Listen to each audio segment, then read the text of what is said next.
Well, hello and welcome to the Profit Express. I'm Tim Healy, and I'm inviting you to join me each and every Wednesday so you could be prepared to win the battle for business.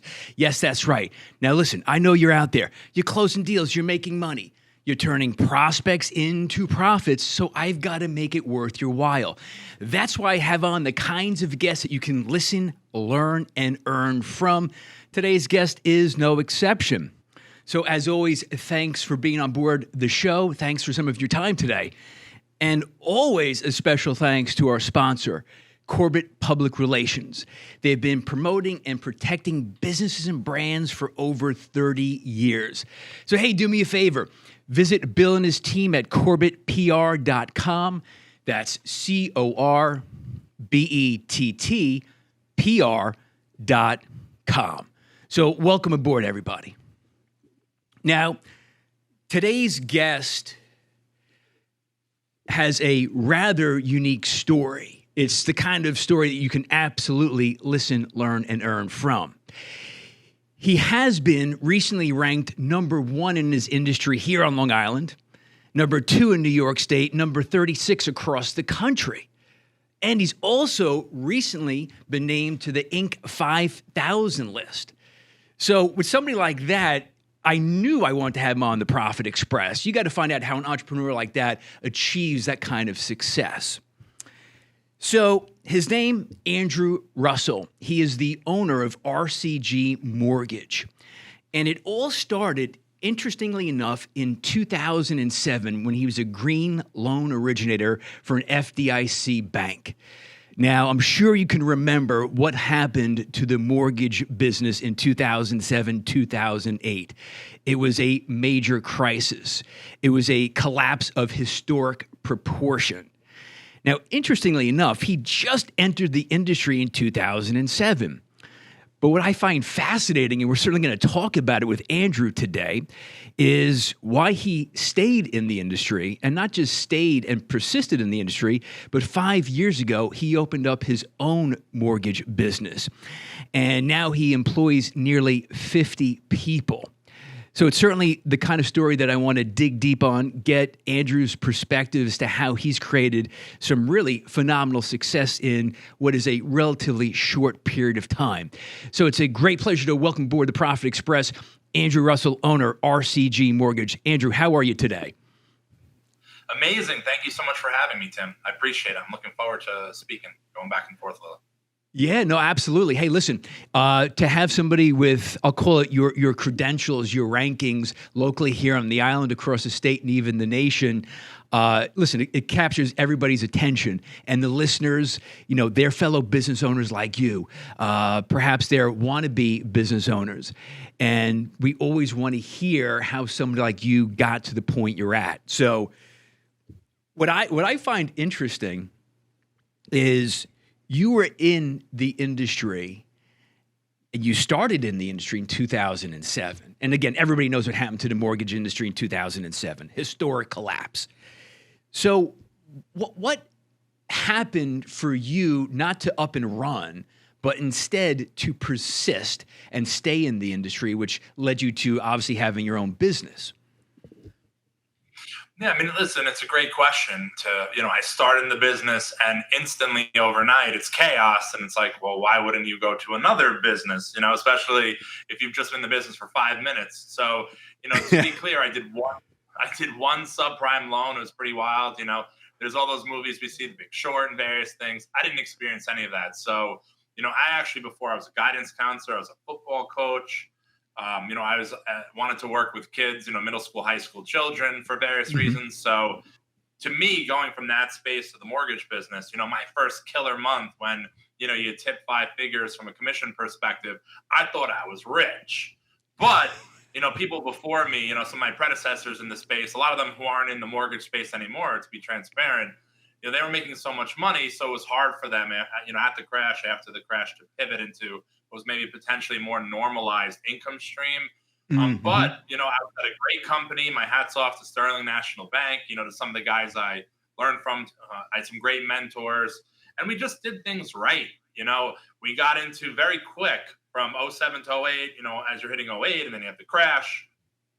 We got into the purchase market. I think a lot earlier than most of our competitors. So since 2008, I've been a purchase-minded, loan officer, whatever you want to call what we do, loan officer, mortgage loan originator. But since 2008, I knew, and think about it, I came from the teaching space, right? From guidance counselor, the teaching world, the tenure concept. So I knew in this country, and especially we just went through a pandemic and it applied, the world would have to end for people to stop buying houses, to stop needing financing. So I knew if I got into a purchase space, even when it was very difficult in OA moving forward, as long as I did purchase mortgage and that was my focus, I would have a job forever. So I found the right niche very quick, right after, the crash of 07, 08. Right when I started, it got very difficult, but we pivoted at the perfect time to what I considered a career.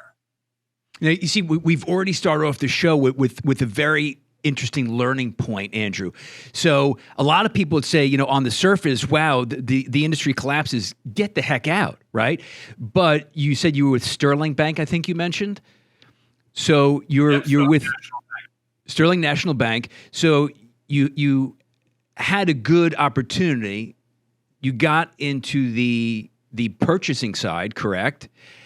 And where a lot of people would just automatically think when there's a crisis, you actually saw the opportunity. Yeah, I mean, listen, in the niche, right? The riches are in the niches. That's like a whole big saying, right? And it's the truth. Sure. Many times when people are running away, that's when I've always in my life, like, well, why? I'm not saying in every type of, space, financial, or various things, as the going gets tough, you shouldn't get going. Right. But in our space, I saw that, listen, I'm not doing this for the money, but obviously I have to support my family. I have an amazing family, and I do like to spoil my children. It is what it is. I'm proud Sure. of it. I'm never changing. I have a huge heart. So to spoil them, you need a couple bucks in the bank. So our business is very profitable. The level of profitability to me works. Maybe it didn't to my predecessors. But with that said, the experience. So I just love mortgage. I'm a big guy, as you can tell. Big football fan. Unfortunately, I'm a Jet fan, so I have a life of misery ahead of me. And for my children who will be Jet fans, if they want to be in the will or want me to buy them a car in 10 years when they need one, but nonetheless, there's this whole psychology background. I have a master's in psychology. The mortgage process on a purchase, it's a ride, man. It's like you speak to the people. There's so much psychology behind it, empathy needed. Talk to clients like they're actually human beings, not necessarily like a file or, more of that business sense. Like I have a psych background versus business. And I think in a purchase market, mortgage broker company, gearing towards purchase clients, it's really helped. But, getting into what I do at the crash when it was difficult, I just love it, and I saw there was a real need. The market had a real need, especially in this local area, for someone, because it is very difficult. Make no mistake, no matter who you are, you could be, two teachers with 800 credit scores on Credit Karma, putting down 40%. Something in New York always goes wrong when you buy a house, and it's not necessarily the client's fault. So you'd be surprised if you sat a day in my shoes seeing some of the stuff we saw. Who makes mistakes? Who, things have to be fixed. We're almost like, the Ray Donovan of mortgage, right? Like we're fixers in so many words. Right. But with that said, there's a need for what we do. I don't think the New York market, not in 2008, and certainly not in 2022, more often than not, it is not ready right now for a buyer to, go on their phone and click a button and get a mortgage. It's great for those companies nationally, but like this market back then and even now, there's a substantial need for someone that has the psychology background, that overeducates, that gives a counseling consultation, versus just like a business consultation. I saw that. I saw it was a scalable business, to get to the business side. From a team building perspective, I geeked out and learned how to truly build a team to scale, right? So, with all those concepts I saw in the right niche, in the mortgage space, when people were leaving and getting into other spaces that were less regulated, I saw a massive opportunity. And honestly, Tim, I'm the guy that if I put my mind to something, I will never fail. Just how I am. Then, second place. Go ahead. So then a real advantage for you then was not coming from the sales background, but as you said, football coach, guidance counselor, a background in psychology, you said. So that is something and we're going to get into, being the business owner and the manager in a little while, but that seems to have been, and I want to make sure the listeners get that, a clear advantage for you when you started. Am I getting that right? Yeah, I mean, I grew up, like I said, I was about to say second place is first loser, which is tough. My grandfather was very difficult with certain things. But, me, I've always been obsessed with, why? Like, why do people feel that way? Empathizing, understanding feelings. So, typically you don't get into the mortgage space, or at least, not want to do something financial without that type of background. Right. Yes, for me, the psychology background really helped.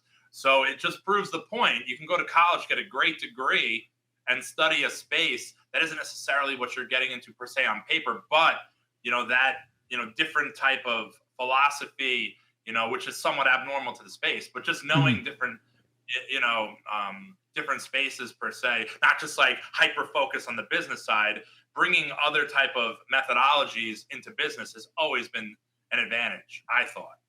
So now it didn't sound like you had the typical experience of a loan originator through the crisis because of, your timing and where you started. So from your perspective, looking back now, what was the biggest lesson that you took away from that crisis that happened to your industry? I mean, look, I've always been taught you have to work smarter, not harder, but there is a level of hustle. It's called, I call it good old New York grit and grind, right? And even now, here I am. I just turned 40 last November. I'm going to turn 41 in a blink of an eye.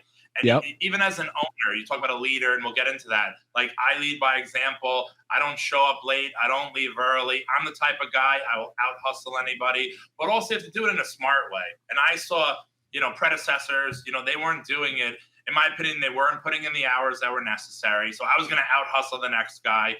That coupled with doing it the right way in business, right? So you want to work smart, not hard, meaning you don't want to spend all your time prospecting and trying to lead gen for something that's going down a path where you're not going to monetize, right? I always knew I devoted my time where, I'd out hustle the next guy, but I devoted my time in an avenue that I knew that when I did what I set my mind to, I knew on the other side of the fence would be profitability and a good monetization cycle. Other people would do, right? What's the definition of insanity? Doing the same thing over and over, expecting different results. I saw many people just doing the same thing, not, redefining who they are, like changing business model. I've pivoted as a mortgage professional so many times with different, type of lead gen systems and referral systems. And what's my value prop to realtors or to the market? You always have to make sure you're staying on top of what the best thing is, because some people, again, they stay in the same lane. They don't change anything. It's definitely, they're not reevaluating their business model. And just because you have a model that works today does not mean that you have a model that's going to work January of 2023 as an example. This is something that I think I have great foresight. And that was really the difference. I made sure when the lane I was in, I was going to out hustle everybody, but also it could end up as the most profitable because, nobody wants to waste their time. Right. And of course, I have, with all the entrepreneurs and business owners I had, probably one of the recurring themes is hustle, because all the super successful ones, the great ones, all have an element of hustle. So it's great to hear you say that, of course, and not a surprise either. Now, so you're in the industry, you've had your own business for 5 years, and that's RCG Mortgage. Now, again, we all know, the fail rate of new businesses, so you've made it past certainly one of the milestones being in business 5 years. Take me back to when you decided, hey, you know what? I want to do this on my own. Now is the right time. What was that moment like for you, and how did you make that decision? There's entrepreneurs and entrepreneurial spirit, right? It's like there's something inside us that's like, you know what? I want to do something. Nothing's going to get in our way of success. And I want to be proud of myself. I want to leave a legacy for my kids, all that good stuff. So as I was going to venture and open up my own company, everybody was talking me out of it. Everyone, literally, friends, family, attorneys I spoke to that I needed to represent me. They're like, what are you, crazy, man? In the most regulated the space has ever been. And you know what I did? I did not listen to them. So, like Arnold and that big talk about the naysayers. If I would have listened to the naysayers, you would not be speaking to me today. So what's my advice to entrepreneurs? if you believe it and you have make no mistake, a meticulous business plan on how to execute on your business, nothing should ever get in your way for a multitude of reasons. But back then, I remember everyone was saying no. I was like, you know what? I had an airtight business plan. And I knew, I'm not a student of business. I'm a student of psychology, but I knew in the limited amount I knew of business, and I'm a smart guy, catch on fast, ask a lot of questions. And I've always had a lot of great relationships, a lot of great mentors. The killer of a new business is fixed cost. So when I rolled out, I could have got a big, expensive, bloated, rental space with all the bells and whistles. You could walk in, there would have been a Red Bull fountain, and who knows what I would have done. It'd be cool. I did none of that. I kept it nimble. I had a small space. I spent my money on stuff I thought was necessary, which is the great technology and all the cool tech stack stuff. But I was very humble when I first rolled out. Right. And I still am. So to me, I prefer to have the fixed costs remain as low as possible. So I have more opportunity to spend some of my variable revenue on various things. So that was the key to my success. I knew I could have either went down the dark path, which is, let's roll out hard. Let's have this, crazy space, all these cool things that aren't necessary per se. Initially, at least, I kept my fixed costs down, and that gave me the opportunity, as more revenue kept coming in, to reinvest into things that help me grow my business. Because we all know a great storefront, that doesn't help you grow your business. That's a would-like. It's not a must-have. I made sure the must-haves for success, that's where my money went. So you mentioned, listen, keeping overhead down as best you can. I always say lean and mean. You don't want to spend money on things you're not making money off of, obviously, because then if you have the overhead that'll kill you, it's going to kill cash flow, and then we know what happens if your cash flow is not healthy.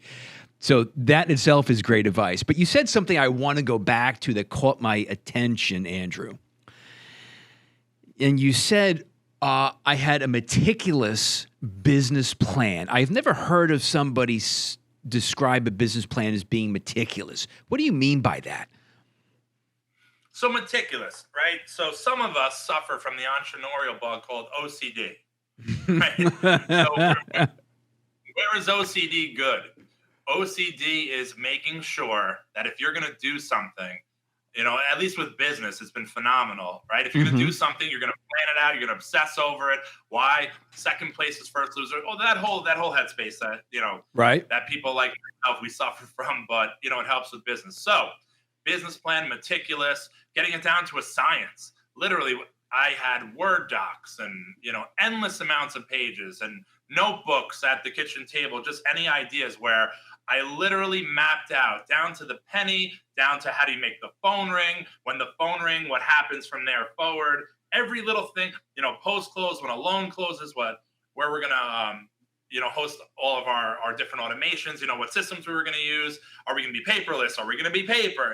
Everything down to a science. And even then, I'd give it a minute, give it a day, give it a week, and re-go through the whole thing over and over until I felt I was ready to roll out a company and everything was accounted for. When I say meticulous, like down to, what type of water we're going to get, where we're going to get it from as a company, anything and everything. Right, I knew just because that's what it was. I in fairness, I OCD'd every single day to be successful about it. Every little thing on my phone, I had apps to take notes, but I made sure I didn't have, this rollout of a company. I made sure everything I had planned out. So, a meticulous business plan, that to me is like, if you're going to do something and you want to do it phenomenal, everything has to be mapped out to the last item.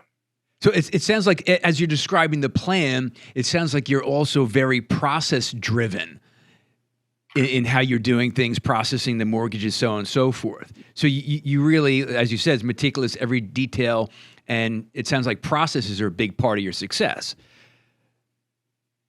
Yeah, so I guess in fairness to your question, right, there's one thing to open a company and wear the owner hat. I wear a lot of hats, right? Sure. I know you can't tell because of I show off the baldness, but assuming that I'm wearing some of the hats that you could see right now, what are the hats, right? There's the owner hat, there's the HR, there's the compliance hat, there's the sales hat, because technically I'm a salesman.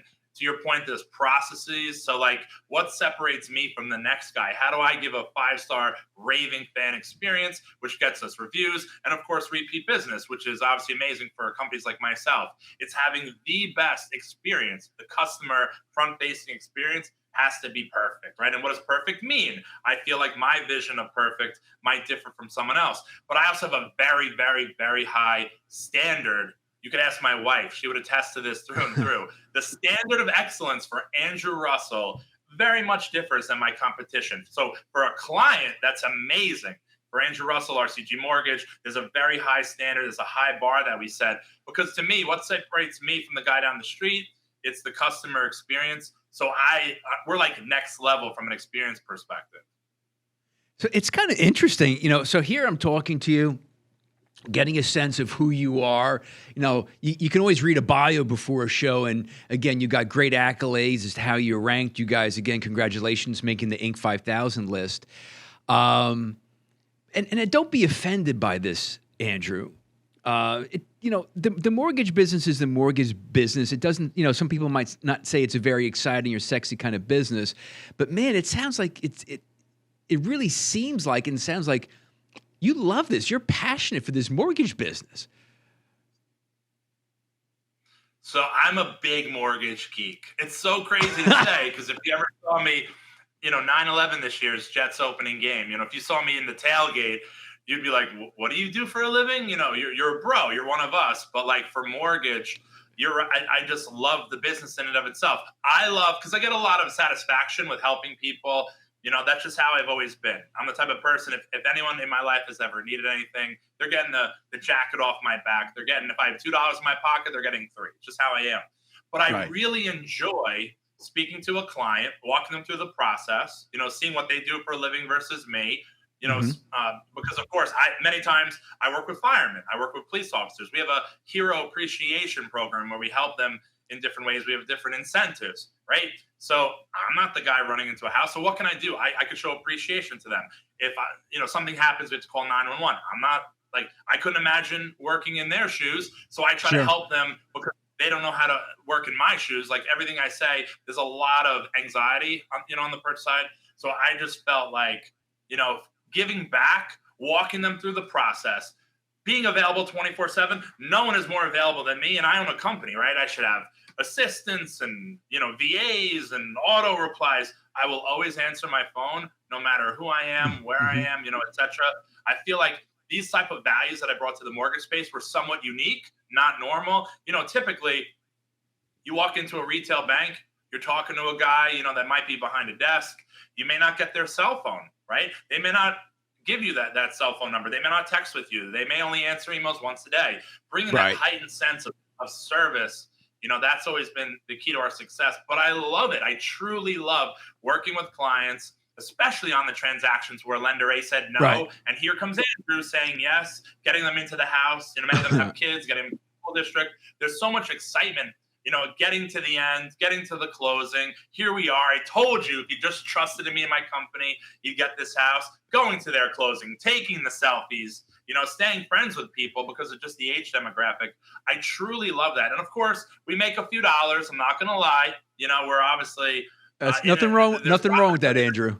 Yeah. Nothing wrong with the hustle, but I feel we deserve what we make because we put our blood, sweat, and tears into making sure this happens. And yes, as big as I am, and as much as I'm a sports guy and like a big dude, I love speaking to people, infancy stage, a lot of anxiety, speaking at, in terms they understand, empathizing, walking them through the whole process, getting them to the end, getting them into a house, and going from there. That type of stuff, for whatever reason, I love doing it.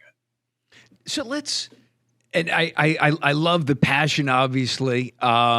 It's another common denominator with so many entrepreneurs because of, like you said, there's so much that we dedicate and sacrifice to have our businesses. Let's go down a different path for a moment. So you've been in business 5 years, your own business, and you have nearly 50 employees. Again, that in itself is a great accomplishment. Management, being a business owner, not an easy task. But let me ask you, from your perspective, what is more important, being a leader or being a manager?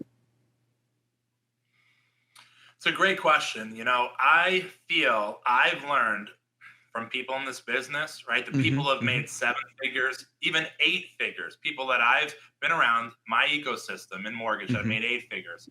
And as I've gone up, the most successful were the most humble, always something to learn, things of that sort. So to me, I'm in coaching groups. I've probably, with my own money in the last couple of years, spent 6 figures cash.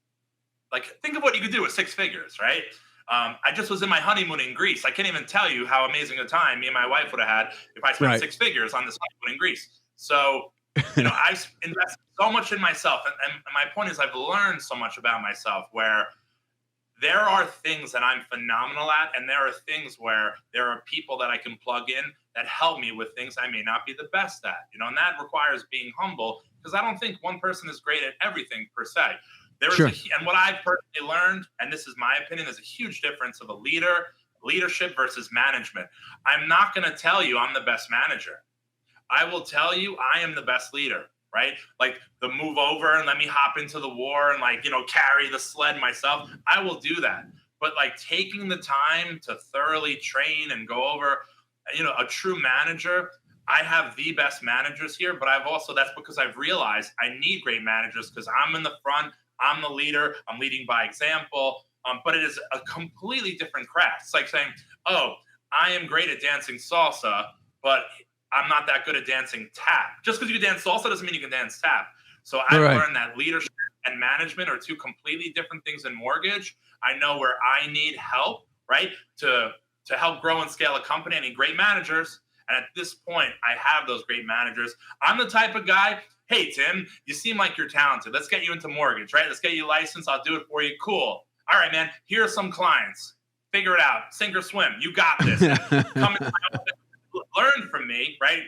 Shout out to Evan Russell, my cousin, and Pete Papazoglu. They're called the mortgage guys at RCG. They were case in point example where I tried to manage by just leading. And they definitely swam. They didn't sink. But I don't take the time necessarily, the management stuff, that's not necessarily in my blood. Leading, meticulous business plan. Right. By example, showing up early, leaving late, all that stuff, that's what I do. But the management side, I think there's a huge difference, if that answers your question. And I just know for myself as a human being, to grow a company as a single owner, what I need, and great managers is definitely a portion of what I need to grow. And I definitely have them. But that's definitely a skill, a wrinkle in my brain I've had to work on when I realized I had that aha moment. Oh my God, I'm not that good of a manager. I'm an amazing leader, through and through. Right. People here, they would, go through walls for me, right? Just like I would for them. But the point, that doesn't have anything to do with management. That was a big moment for me recently that I've realized. And that's something. So the realization, again, you're a stronger leader than manager, but then also appreciating how vital the right manager is. Absolutely. I mean, to be a manager, a great manager, man, you have to have patience. And Andrew Russell has all the patience in the world for children. But, for adults, just because I'm such an aggressive person, a great leader, I'm so passionate, as you can see. And you're not even in person to feel the energy for mortgage. Right. But when people don't mimic what I do, sometimes I don't understand it. Why are you here at 9:15 when the meeting's at 9 or 8:45? I mean, listen, I played college football. If you showed up later than 15 minutes early, so if you weren't 15 minutes early or more, you're considered late. The whole team would run, and nobody likes that in college, man. So that's just the headspace that really has stuck, right? So managing is patience. Hey, why are you late? All right, cool. Let's work on it. It's a little more patience. I think for me, it's sometimes us alphas like to run together, and when people aren't keeping up with the pack, that's a different skill set that I've hired people to accommodate. So you've had tremendous success in 5 years. Again, congratulations on that kind of success. I think it was Scotsman that ranked you guys number one in Long Island, number 2 in the state, 36 in the country. Now I'm going to ask you a difficult question, and you can only give me one answer. Although I know there's multiple factors. Here's a question, one answer. what would be the number one factor you would attribute to the success that RCG Mortgage has created in a short period of time? The number one, persistence. Okay. Persistence of who?